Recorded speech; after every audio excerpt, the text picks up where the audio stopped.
ఏ క్రైస్తవుని జీవితంలోనైతే ఎక్కువ శ్రమలు అనుభవిస్తాడో ఆ క్రైస్తవుడే భవిష్యత్ కాలంలో మరెక్కువ ఆశీర్వాదాన్ని అనుభవిస్తాడు.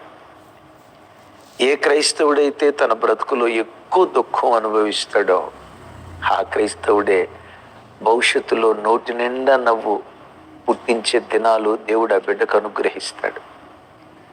ఏ క్రైస్తవుడైతే తన బ్రతుకు దినాల్లో ఎక్కువ చేదు అనుభవిస్తాడో ఈనాటి చేదే, ఈనాటి మార రేపు మాధుర్యంగా మార్చబడుతుంది.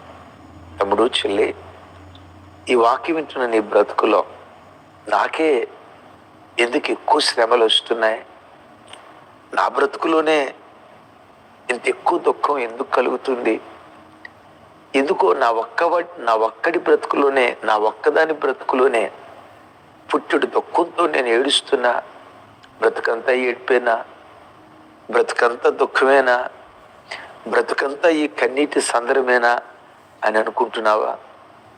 లేఖనం మెరిగిన దైవజనునిగా నా హృదయపు లోతులో నుంచి చెప్తున్నాను, ఈరోజు ఎంత ఏడుస్తున్నావో రేపు అంత నవ్వే దినాలు నా దేవుడు నీకు అనుగ్రహిస్తాడు. ఈరోజు ఎంత కరువు అనుభవిస్తావో రేపు అంత సమృద్ధి నిశ్చయంగా నీ కొరకు దేవుడు దాచిపెట్టించాడు. ఈనాటి కరువును చూసి కలవరపడకు. ఈనాటి కరువును చూసి అను, ఓ కరువా, ఈనాడు నేను ఎంత కరువు అనుభవిస్తున్నానో రేపు అంత సమృద్ధి అనుభవించే దినాలు దేవుడు నాకు అనుగ్రహించబోతున్నాడనే విశ్వాసపు లోతుల్లో, గుండె లోతులో నుంచి ఈ మాట మాట్లాడు. అన్నయ్య, బైబిల్లో దీనికి ఏమైనా ఆధారం ఉందా? ఎస్.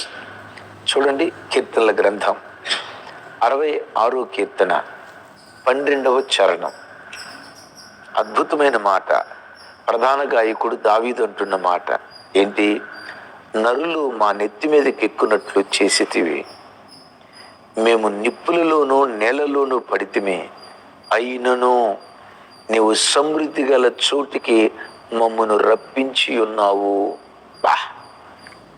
దావీదు గారు అంటాడు, అయ్యా, మమ్మను సమృద్ధి గల చోటికి నువ్వు నడిపించావు, సమృద్ధి గల చోటికి నువ్వు రప్పించావు. ఎక్కడికి నడిపించాడయ్యా దేవుడు మిమ్మల్ని?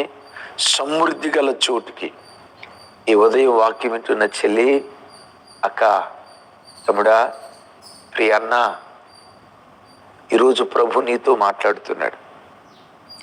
యేసు నామం పేరిట నేడే, రాబోయే దినాల్లో నేడే, ప్రత్యేకంగా నేడే నీ బ్రతుకులో సమృద్ధిలోకి దేవుడు నిన్ను నడిపించును గాక.